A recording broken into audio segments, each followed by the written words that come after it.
Appreciate you guys making time and joining us today. Good to see your faces again. Off to a great start this week as well, or middle of the week. Weight room, we're hard at it with Coach Day. The workouts have been going great down there. A lot of energy and excitement and great vibes around the team right now. So really pleased with the way those guys are working with him. Academically, we're off to a great start with what our guys are doing this semester so far. So just continuing to try and move this program forward and do great things from that aspect on and off the field. It's been great to see so many of the former players that have come by here just in the last week or so, from Alshon Jeffrey to Melvin Ingram to Patrick DeMarco to Steve Tannehill and Davis Moore this morning, and then the text messages and phone calls that I've gotten from guys that are coming soon is what they've told me. That's really exciting and certainly very appreciative of them and what makes this place so special as well.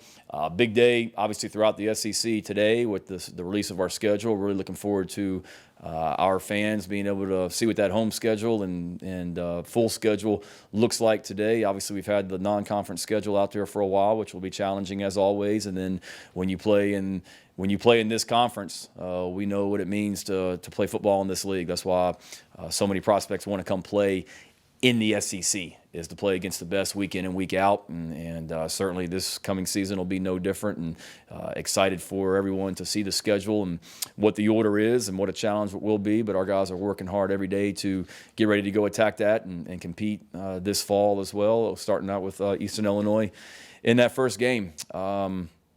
Please, I know we're here today to talk about Greg Atkins, our new offensive line coach. Really pleased that we were able to get him on board with us, somebody that myself and Marcus Satterfield have known for a long time, back when we were graduate assistants together at Tennessee, and Greg was on that staff, and somebody that I've had a lot of respect for a long time as a coach, as a recruiter, as a person.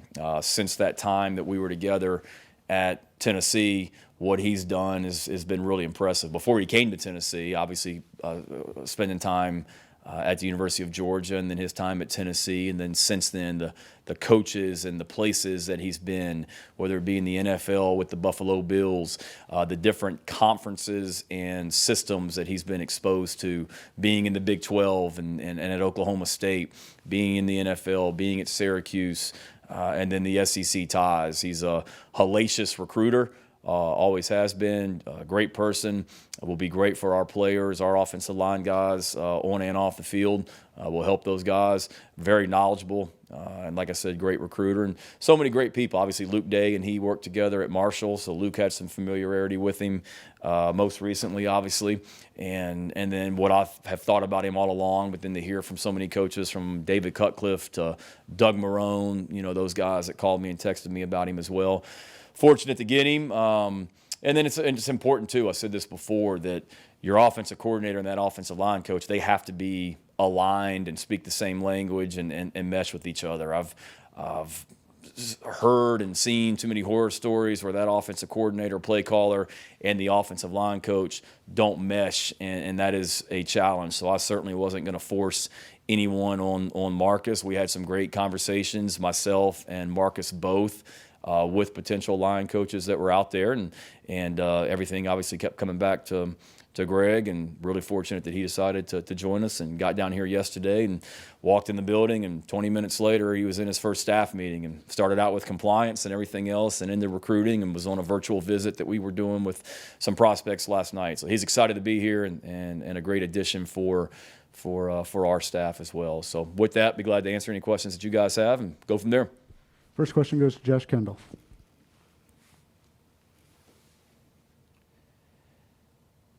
Josh, you're on Can't hear you, mute. Josh. I guess these headphones are busted. Sorry. Gosh, that's a rookie mistake right there, man. And I got no excuse for being a rookie. I'm a lots of things. A rookie is not one of them. You talked about the play calling process with Marcus and Greg. Have you figured out how you want to be involved in that on Saturdays? I mean, it's things that we'll continue to work through. I mean, I learned this from my dad. I mean, you hire great coaches and you let them go coach, whether that be Pete Limbo with special teams, Clayton White with defense, Marcus Satterfield with the offense, and coaches have said it before, and it's true. So many of those play calls, decisions that are made on Saturday are really decided during those long days and nights, Sunday, Monday, Tuesday, Wednesday, Thursday, Friday, leading up to Saturday. So obviously as the head coach, I'm going to be heavily involved. And I said this before, and I mean it, that coming from the backgrounds that I've been around offensively and then coming from Lincoln Riley and that system at Oklahoma, that's what have been around. And not that I'm the most knowledgeable guy in the world, but I'd like to think that I've got could have a little bit of input from a schematic standpoint when it comes to the offense and the defense and special teams. But on Saturdays, I mean, I'm not going to be a guy that's micromanaging and making calls. I mean, it's things that we talk about during the game, throughout or in between series and things like that. But Marcus has got to know that, you know, he and Greg and our offensive staff will put together that plan during the week. And ultimately, as the head coach, I have the final say on everything as far as how we manage the game, and that's certainly what we'll be doing. Mike Yuba. Shay, we hear from Patrick DeMarco just yesterday, and then, Melvin Ingram, I think maybe Pat this past week, being able to see the new facility for the first time since his playing days. You hear from so many former players just how much they love this new facility, how much it's just second level. What can you do in terms of just trying to get creative right now? Because I know with the recruiting process, it's a little bit challenging to be able to get people to actually see the bells and whistles on campus. What can you and your staff do? If you talk with Justin King, maybe, and trying to get creative with videos or anything like that? And how can you sell that product for something that you can't physically show recruits right now?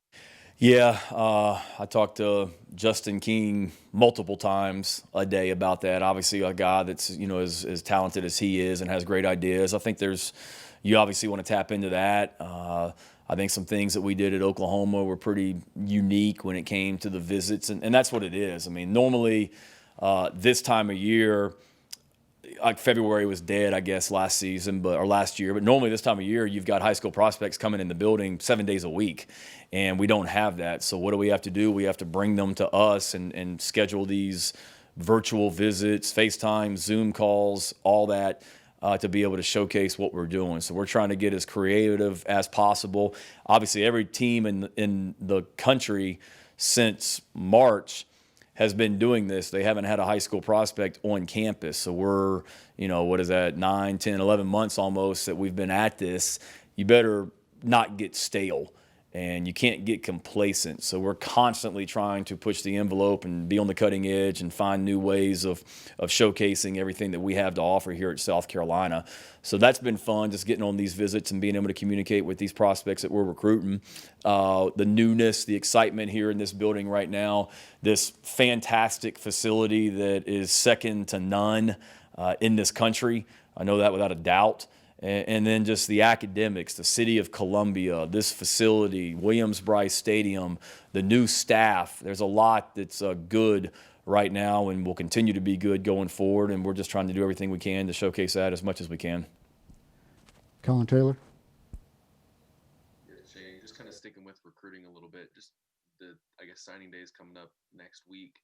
Where do you feel like you are with this 2021 group, and what's been the response now that you have your full staff together with these 2022 and 23 classes you're trying to build out now? Yeah, really good. I mean, I like the way that we're finishing up. Obviously, a lot of that was guys that have transferred in and have joined us, or mid-years at mid-year that came in. They're obviously a part of this new group as well, and so there's a handful of guys that we're still pursuing that are seniors right now, or that will be here in the fall, and then we're constantly full speed ahead doing everything that we can on those underclassmen or younger guys as well. So we're on the phone with them as much as we're allowed to be, which is nonstop right now, and doing everything within the rules there. But it's constant communication, and there's a lot of excitement, and they certainly feel that. And that's one thing too. Not to change the subject, but I've really been excited about is just maybe the other areas, resources that we've been able to,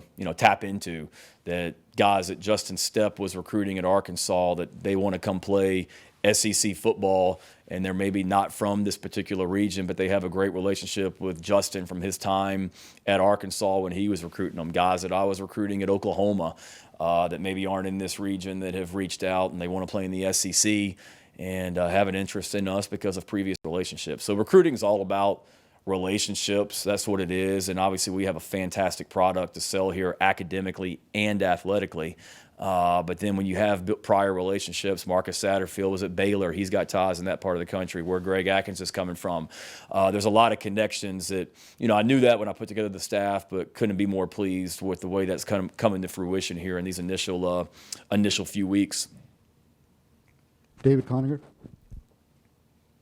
Hey, Shane, have you finalized Connor Shaw's role on the staff? Yeah, a little bit of everything right now, and that's the way it will continue to be. Connor and I are going to definitely sit down and shape exactly what that role looks like. Nothing has changed. If anything, we're just increasing Connor's role going forward. And I think Connor's brilliant.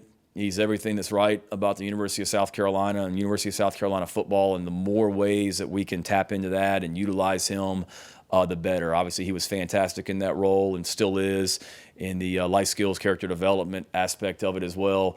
We'll continue to be involved with that, but the more ways that we can utilize him to advance our program forward, I want to. And I've said this before. I got hired and I told him this. I think I told you guys, I'm not letting him go anywhere.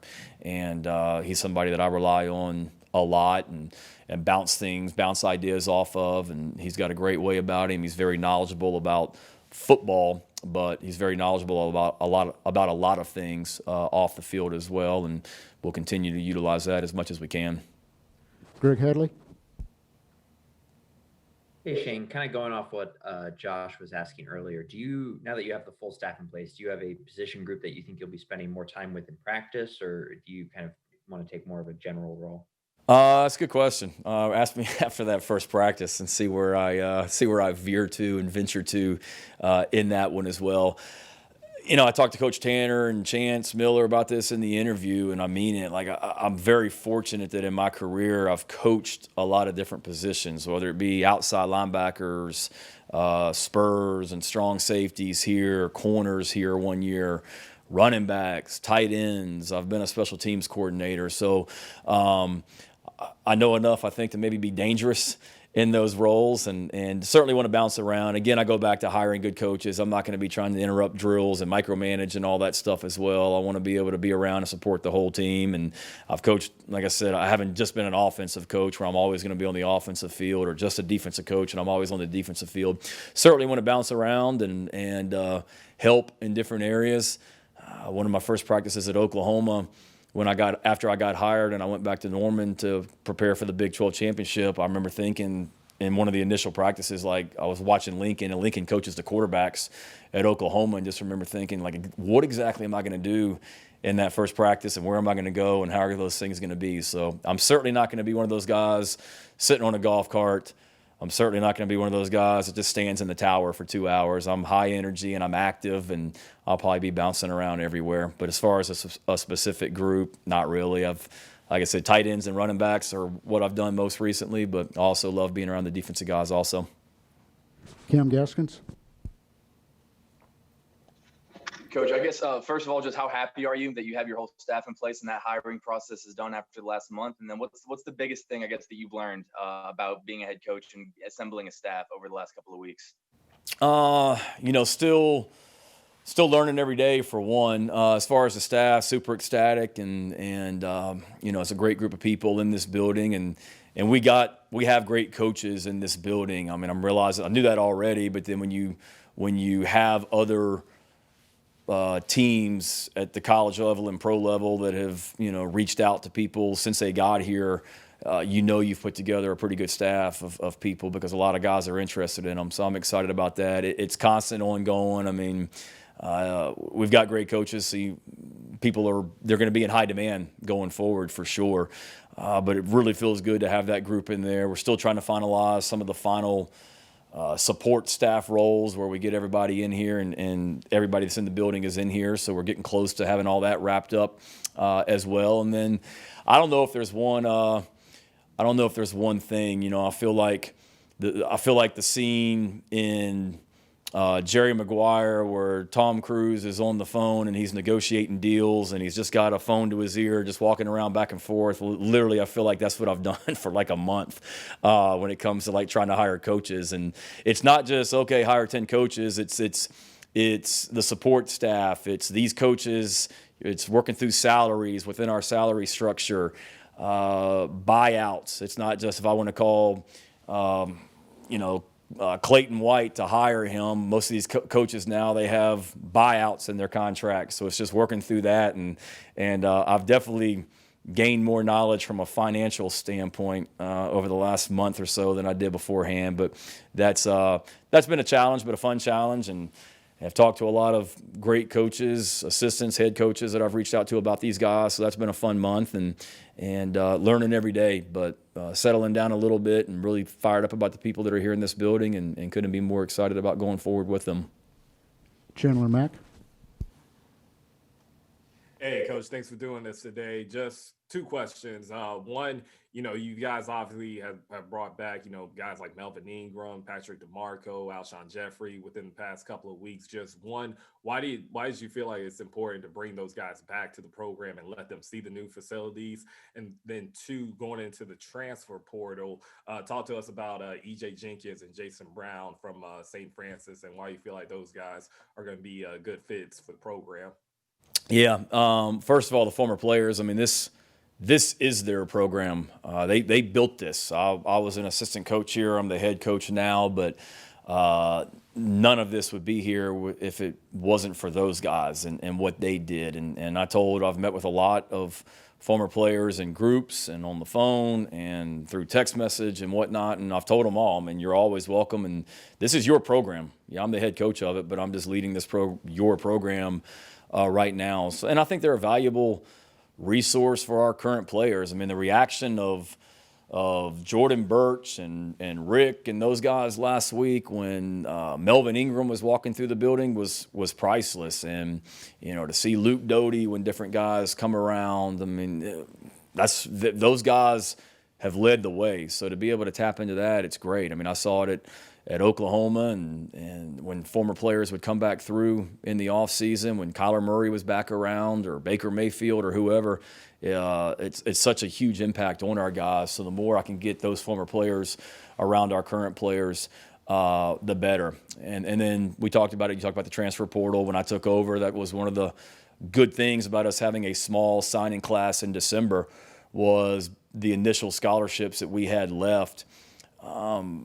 Going forward, the flexibility, the volume of spots we had left where we could really, okay, these are our needs and let's go attack those needs right now. And we certainly have, whether it be from a defensive standpoint on the defensive line and the secondary, that was a little bit of an issue from a depth standpoint, linebacker from a depth standpoint, and then receiver and quarterback.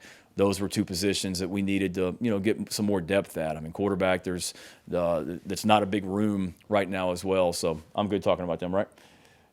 Yep. So to have those guys on board for sure has been great. I've had conversations with them ever since EJ and Jason went in the portal, and really fantastic guys with some maturity and two really, really, really, really good players that they got a great story and I think some teams certainly dropped the ball in recruiting when those guys were coming out of high school, but when you watch their tape, I mean, they're SEC football players, and we couldn't be more ecstatic about their confidence and faith in us and being able to get that done and get these guys here quickly.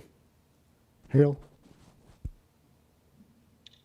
Going back to what you said about Coach Atkins being a hellacious recruiter, what makes a hellacious recruiter? Can you describe that to us? Number one, I mean, he's a great person, so that's what it is. And then recruiting, again, it's knowledge and credibility. And when you talk about a guy that's has the track record that he has as far as a coach at the pro level and the college level, the coaches, the players he's coached, and the way his players talk about him, that makes an immediate impact when you start looking at when you start researching him. If you're a prospect, he's a great guy first and foremost, and easy to get along with, very personal, and you got to love recruiting. And when I was at Tennessee with him, it was very, very obvious how much he loved recruiting. Like a lot of coaches say they enjoy recruiting and all this, but they don't. It's pretty obvious with him, he's passionate about it. And you see that with the guys that he's been able to recruit, the lines that he's been able to develop. And so to me, those are some of the biggest things. It's just the work ethic. He's passionate about it and, knows what he's looking for and does a fantastic job of going to get it. John Whittle. And I know you haven't had a ton of time with these guys, but when you're in offensive staff meetings with Marcus and with the rest of the offensive staff, what are 2 or 3 things that you feel like as a group have become very important to you guys when it comes to building the offense and building the playbook? They certainly have fun in there. I mean, I don't think we have to worry about a staff dynamic being an issue in that room. Greg can probably tell you too from his 24 hours here as well. It was important throughout this hiring process to get great people in here. We got great people.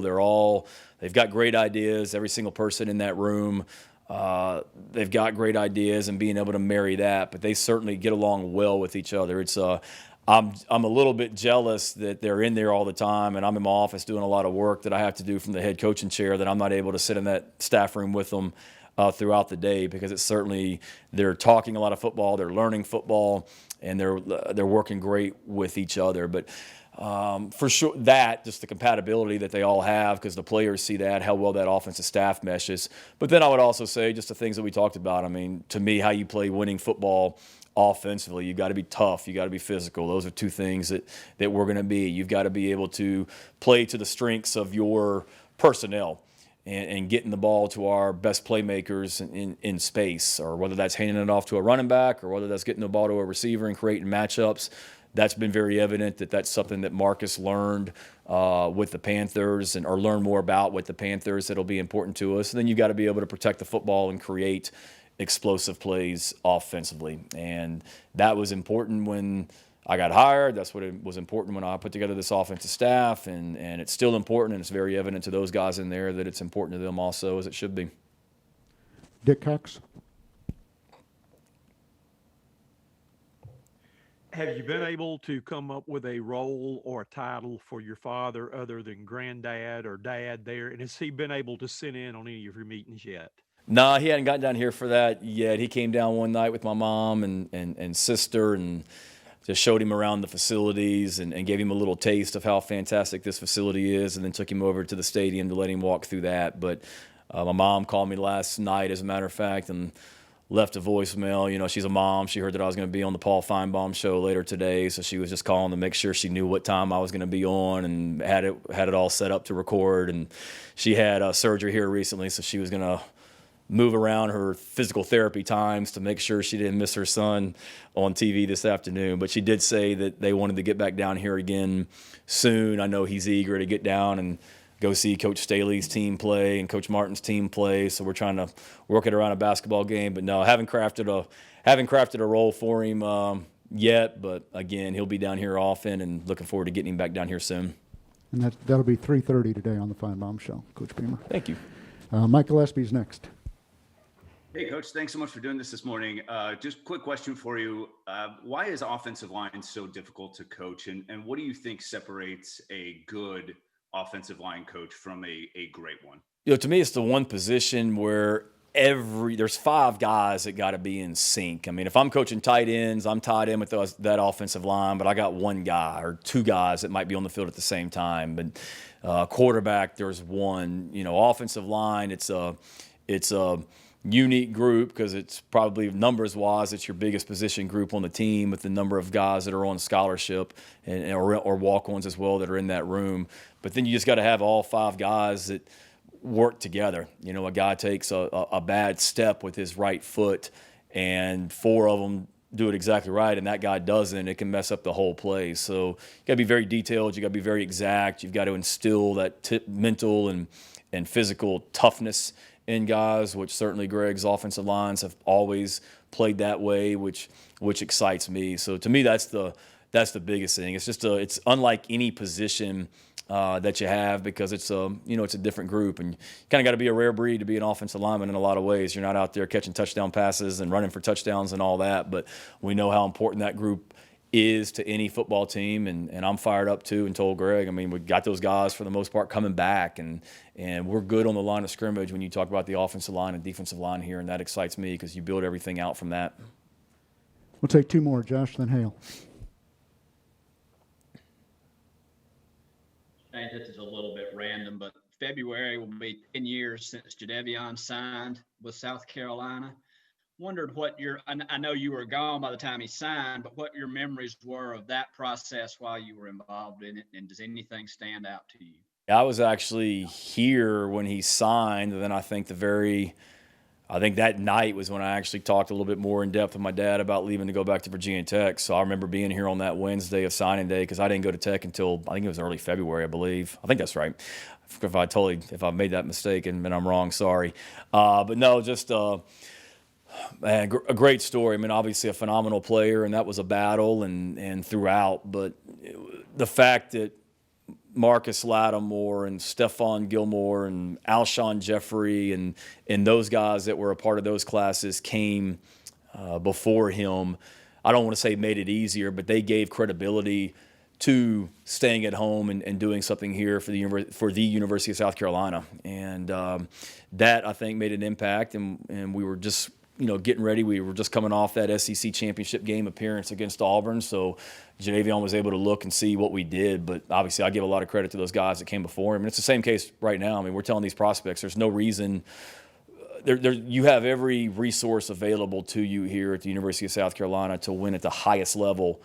When you talk about our academics and athletics combination and the facilities and the resources and the support staff and the support throughout campus, got everything we need. And Alshon and those guys that came before Jadeveon saw that, and they got here. You saw what happened with guys when they came to South Carolina, and that's what we're attacking each day to try and do again. But enjoyed visiting with Jadeveon, and I probably would say this, like the thing that stands out throughout that process, and you could say the same thing about Stephon and Alshon and Marcus as well, is they were, I don't want to say easy to recruit because it was a challenge and it was a battle and it was extreme competition, but they were not caught up in like the recruiting aspect of it. Now, this was pre-Twitter, and you weren't allowed to text message guys, and I guess there wasn't really Instagram and all that stuff, but those guys were just so, I don't know if low maintenance is the word, but they were not caught up in all the hoopla and all the look at me and all that stuff. They just loved football.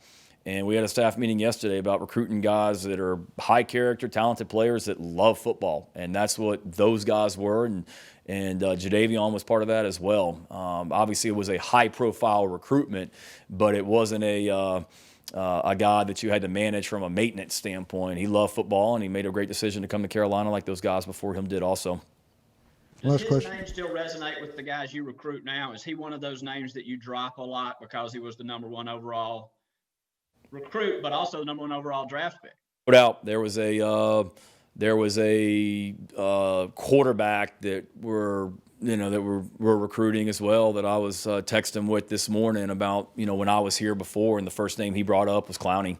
And I remember he said, I remember being younger. I guess he would have been, 6, 7 around that time when he came out. But he said, I remember my earliest memories of South Carolina football are Jadeveon Clowney and that run that South Carolina went on. So it probably makes Alshon and some of those guys feel old if that guy's names now or their earliest recollections are him. But certainly, and all those guys do when they come through this, or hopefully when they come through this facility. But when we're doing virtual tours and we talk about the players that have come through South Carolina before them, it certainly makes an impact. The last question goes to Hale. If you've addressed this in one of your previous gatherings with us, please forgive me, but do you plan on giving someone on the staff the title of recruiting coordinator, or will that be up to the guys you have in your recruiting personnel department? No, you haven't asked that. It's a great question. Haven't thought about it. Probably not. To me, I think a lot of times in that era of early on in college football, you did not necessarily have that player personnel department that guy handles a lot of it. I'm not against it, and I know Greg's been a recruiting coordinator and has done it at a high level at a lot of different places. So certainly that's something that I'm open to. I think there's more pressing things right now for our staff to get done. We have a personnel staff that we're trying to fill that handles a lot of that. And then nowadays with recruiting, like when I was here before, we had Robbie Lyles was handling high school relations, and Patrick Shine was basically our recruiting office, and that was it. And and Scott Morgan were two guys that were here, and that was it. And you look at the volume of staffs and the way they've exploded. It's a little bit of a different time than what it was even 5 years ago. So certainly something that I'm open to, but nothing that I think is pressing right now that we have to have that title. Yeah, are you in position to discuss Taylor Edwards at this point, or are things still coming together? I think that'll be the next time we talk, hypothetically speaking, if that person was able to come in there as well. But a lot of interest in that position. Wish Drew Hughes well, and hopeful to get all that here and get somebody in the building here very soon.